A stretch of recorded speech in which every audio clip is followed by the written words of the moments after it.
ទេវាស្រែជួថ្នោតហូបស្រីស្កតក្បែរវត្រពាំងជ្រៅលាប់តែឮឈ្មោះពីរុងពេកៅស្នាដៃពីលពៅក្បាញ់ហលត្រមក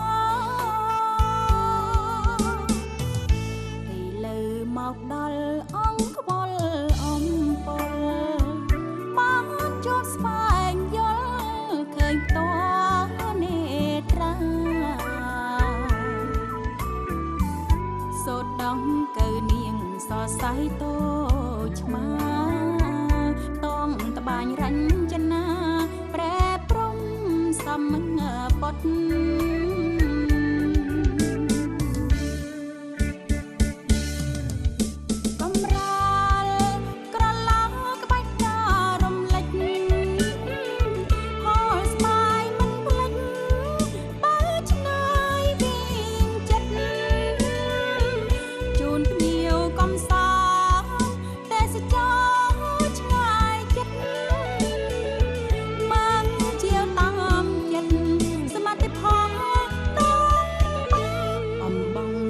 សូនស្រីស្កតភូមិឋាន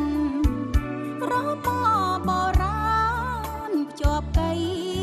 ដំបាន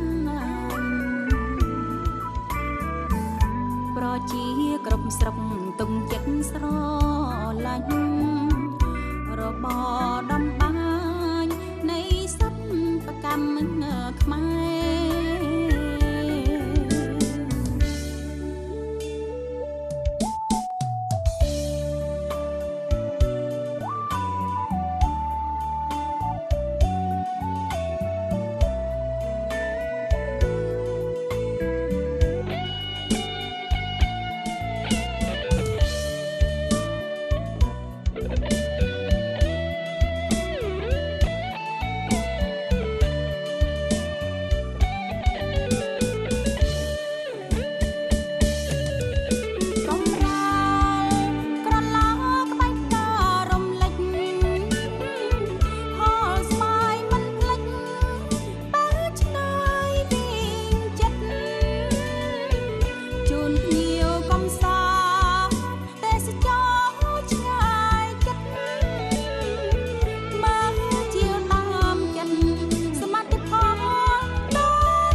សូនស្រីស្កតភូមិឋាន